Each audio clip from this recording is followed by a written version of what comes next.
আসসালামু আলাইকুম। বড় কথা চ্যানেলের দৈনিক ৭ কারণে আপনাদেরকে স্বাগতম। আশা করি সকলেই ভালো আছেন। বর্তমান সরকার অন্তর্বর্তীকালীন সরকার, কিন্তু এই সরকারের সামনে অনেকগুলো চ্যালেঞ্জ আমরা দেখতে পাচ্ছি। আমরা জনগণ যারা তারা বুঝতে পারছি না অগ্রাধিকার ভিত্তিতে কোন কোন কাজগুলো আগে করছে বা করা উচিত।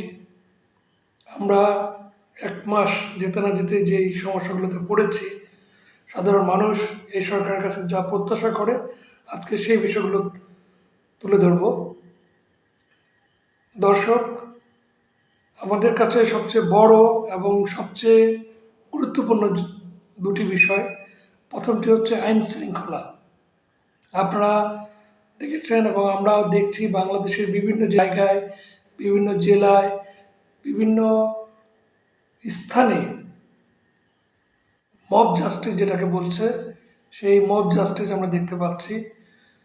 ঘটনাচক্রে এটাও দেখতে পাচ্ছি যে আইন শৃঙ্খলা বাহিনী কোনোভাবেই তাদের সঠিক দায়িত্ব পুরোপুরিভাবে পালন করতে পারছে না বা করছে না। আপনারা জেনে থাকবেন যে গত দুদিন ধরে সিলেটের মাজারে এবং বিভিন্ন মাজারে হামলার ঘটনা ঘটেছে। আজকে ঢাকা কলেজ এবং আইডিয়াল কলেজের মধ্যে প্রায় ২ ঘন্টা যাবৎ ধাওয়া পাল্টা ধাওয়া সংঘর্ষ হয়েছে, অনেকে আহত হয়েছে। আমরা বাংলাদেশের বিভিন্ন স্থানে এরকম বিভিন্ন দুঃখজনক ঘটনা দেখছি। অনেক জায়গায় দেখছি যে পিটিয়ে মেরে ফেলা হচ্ছে মব জাস্টিসের মাধ্যমে। এটা যেমন আইন শৃঙ্খলা নিয়ে উদ্বিগ্নতা তৈরি করে এবং পাশাপাশি বর্তমান সরকারের কাছে আমাদের এই নিয়ে কিছু প্রস্তাবনা রয়েছে। দ্বিতীয় বিষয়টি হচ্ছে বিদ্যুৎ সরবরাহ। বাংলাদেশ একটি অর্থনৈতিক উন্নয়নশীল রাষ্ট্র এবং এখানে শিল্প কারখানা প্রচুর রয়েছে, গার্মেন্টস প্রতিষ্ঠান রয়েছে। এই গার্মেন্টস প্রতিষ্ঠানগুলো, শিল্প কারখানাগুলো এবং অফিস আদালত ঠিকমতো পরিচালিত করতে হলে এবং জনজীবনে কোনো অশান্তি তৈরি না হয় সেই জন্য নিরবিচ্ছিন্ন বিদ্যুৎ সাপ্লাইয়ের প্রতি বাংলাদেশ সরকারের বিশেষ মনোযোগ দেওয়া উচিত বর্তমান এই বাস্তবতায়।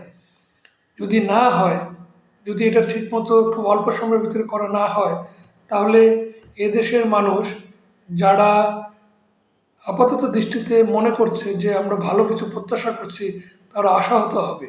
আমি বর্তমান সরকারের কাছে এ দুটো বিষয়ে প্রস্তাব রাখতে চাই।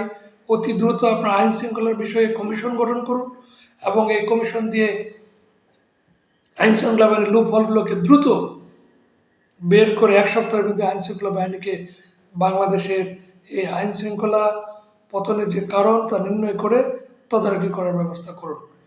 দ্বিতীয় বিষয় হচ্ছে বিদ্যুৎ সেক্টরগুলো, যেখানে ২৭,০০০ মেগাওয়াট বিদ্যুৎ উৎপাদনের সক্ষমতা রয়েছে বর্তমানে। আপনার দ্রুততার সাথে আমাদের চাহিদা অনুযায়ী ১৬,০০০ মেগাওয়াট বিদ্যুৎ উৎপাদনে যা যা করণীয়, যেভাবে করণীয় আপনারা চেষ্টা করুন। কেননা বিদ্যুৎ নিরবিচ্ছিন্নভাবে না পেলে সাধারণ মানুষের অনেক ভোগান্তি হয়, অনেক কষ্ট হয়। সকলকে ধন্যবাদ। আসসালামু আলাইকুম।